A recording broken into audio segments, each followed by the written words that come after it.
بسم اللہ الرحمن الرحیم الحمد للہ المنزہ من امکان الکذب والصلاة والسلام علی رسولہ المنزہ من امکان المثل۔ مصنف علیہ رحمہ مطلق اور مقید کی بحث سے فارغ ہونے کے بعد مشترک اور مؤول کی بحث کو شروع کرتے ہوئے فرماتے ہیں فصل فی المشترک والمؤول، فصل ہے مشترک اور مؤول کے بیان میں۔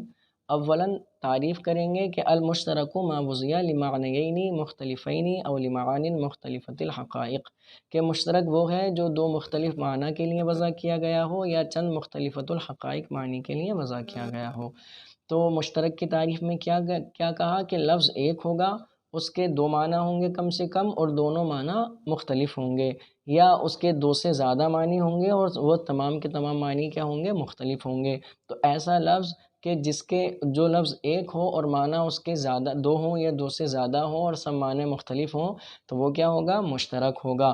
تو مشترک کی تعریف یہ ہو گئی۔ اب رہا مؤول، تو مؤول کہتے ہیں کہ وہ لفظ جس کے دو یا چند معنی ہیں تو ان میں سے کسی ایک معنی کو ترجیح دے دینا۔ تو ترجیح دینے سے پہلے وہ کیا ہے، مشترک ہے، اور ترجیح دینے کے بعد وہ کیا ہو جائے گا، مؤول ہو جائے گا۔ جیسے لفظ جاریہ ہے تو یہ مشترک ہے باندی اور کشتی کے درمیان، اس کا ایک معنی آتا ہے باندی، ایک معنی آتا ہے کشتی۔ اب ہم نے کہا ضربت جاریتن، اب ضربت جاریتن میں نے جاریہ کو مارا، تو یہ ضربت اس بات پر قرینہ ہے کہ جاریتن سے مراد کیا ہے، باندی ہے، اس لیے کہ باندی کو پیٹا جا سکتا ہے، کشتی کو نہیں پیٹا جا سکتا۔ تو یہاں قرینہ موجود ہے اس بات پر، تو اب یہاں جاریہ سے مراد کون ہو گئی، باندی ہو گئی، تو اب یہ جاریہ کیا ہو گیا، مؤول ہو گیا قرینے کی وجہ سے۔ ایسے ہی جیسے آیت کریمہ میں ثلاثۃ قروء میں قروء جو ہے یہ مشترک تھا حیض اور طہر کے درمیان۔ امام اعظم علیہ رحمہ نے قیاس کے ذریعے جو ہے اپنے قاعدے پر قیاس کرتے ہوئے اس سے مراد کیا لے لیا، حیض لے لیا۔ تو جب تک یہ دونوں میں مشترک تھا، یہ مشترک کے حکم میں تھا، اور جب ایک معنی کو ترجیح دے دیا گیا تو اب یہ مؤول ہو گیا۔ تو کیا ہے، مؤول کی تعریف کیا ہوئی کہ مشترک ترجیح سے پہلے مشترک ہوتا ہے، یعنی لفظ جس کے چند معنی ہوں یا دو مختلف معنی ہوں تو وہ ترجیح سے پہلے مشترک ہوگا، اور ترجیح دینے کے بعد کسی ایک معنی کو ترجیح دینے کے بعد وہی مؤول ہو جائے گا۔ مثال دے کر فرماتے ہیں مثالہ قولنا، اس کی مثال ہمارا قول جاریۃ جاریہ ہے۔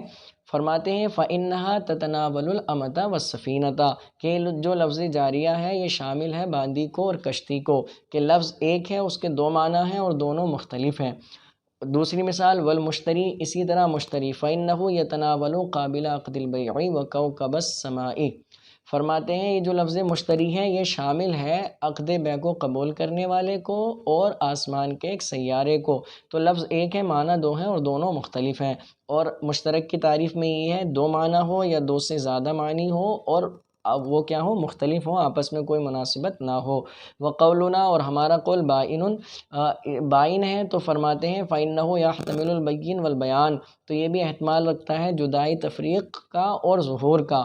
تو فرماتے ہیں لفظ ایک ہے اور معنی کیا ہے، اس میں دو ہیں، ٹھیک ہے۔ اب فرماتے ہیں کہ کتاب اللہ میں اگر ایسا لفظ آ جائے جو مشترک ہے، اب مشترک کے یا تو دو معنی ہوں گے کم سے کم یا دو سے زیادہ ہوں گے، اور ایک معنی اس سے مراد لے لیا جائے گا۔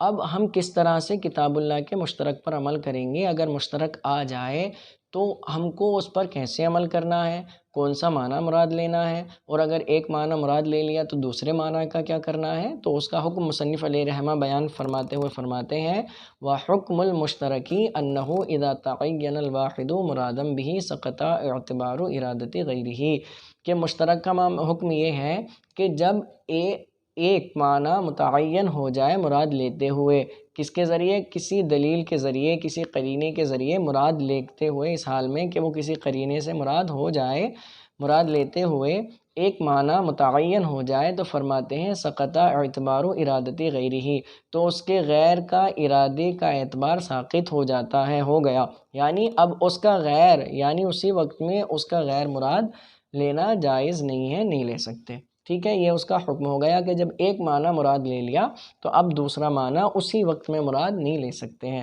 اور وہ جو معنی مراد لیا ہے ایسے ہی نہیں، وہ کسی قرینے کی وجہ سے ہوگا، کسی دلیل کی وجہ سے ہوگا، بلا وجہ مراد نہیں لیا جائے گا۔ تو فرماتے ہیں مشترک کا جب یہ حکم ہے، وَلِہَٰذَا اسی وجہ سے اجمع العلماء رحمهم اللہ تعالی علی ان لفظ القروء المذکور فی کتاب اللہ تعالی محمول اما علی الحیض کما ہوا مذہبنا او علی الطہر کما ہوا مذہب الشافعی رحمہ اللہ تعالی۔ فرماتے ہیں اسی وجہ سے علماء کرام نے اجماع کیا اس بات پر کہ لفظ قروء جو کتاب اللہ میں مذکور ہے وہ محمول ہے یا تو حیض پر جیسا کہ ہمارا مذہب ہے، یا طہر پر جیسا کہ امام شافعی علیہ رحمہ کا مذہب ہے۔ اجماع کس بات پر ہوا کہ مشترک کا جب ایک معنی متعین ہو جائے تو اب دوسرے معنی کو مراد ہم نہیں لے سکتے۔ کیوں؟ فرماتے ہیں اس بات پر دلیل کیا ہے کہ دوسرا معنی کیوں نہیں مراد لے سکتے؟ فرماتے ہیں کہ دیکھو بھئی، اللہ تعالیٰ نے فرمایا ثلاثۃ قروء، اور یہ لفظ قروء مشترک تھا حیض اور طہر کے درمیان، تو ان دونوں معنوں پر عمل کرنا ممکن تھا۔ کس طرح سے ممکن تھا؟ کہ بھئی 3 طہر اور 3 حیض دونوں مراد لے لیے جاتے، 3 طہر بھی اور 3 حیض بھی، کہ اگر کسی نے اپنی بیوی کو طلاق مغلظہ دے دی یا تو وہ اپنی عدت گزارے، یا طلاق مغلظہ نہیں دی ہے، طلاق دے دی ہے، تو وہ اپنی عدت گزارے کتنی؟ 3 طہر اور 3 حیض۔ تو جو قروء کے دونوں معنی ہیں، دونوں معنی پر کیا ہو جاتا؟ عمل کرنا ممکن تھا۔ اس کے باوجود بھی ایک معنی کو اختیار کیا گیا اور دوسرے معنی کو چھوڑ دیا گیا، حالانکہ یہ احتیاط کی جگہ ہے۔ احتیاط کی جگہ کہ یہاں حلت اور حرمت کی بات ہے۔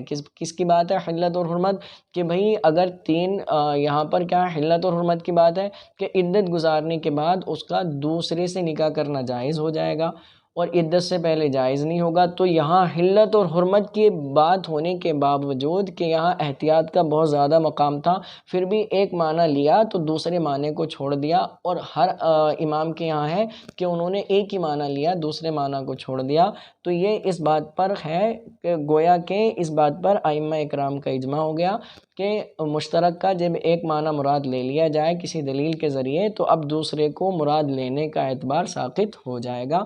جب اتنی احتیاط کی جگہ میں ساقط ہو گیا تو اس کے علاوہ میں بدرجہ اولا ساقط ہو جائے گا۔ اسی وجہ سے کہا جاتا ہے کہ لا عموم للمشترک، کہ مشترک کے لیے عموم نہیں ہوتا ہے۔ تو اب مشترک کا جب ایک معنی مراد لے لیا جائے گا کسی دلیل کے ذریعے تو اب دوسرا معنی کیا ہوگا؟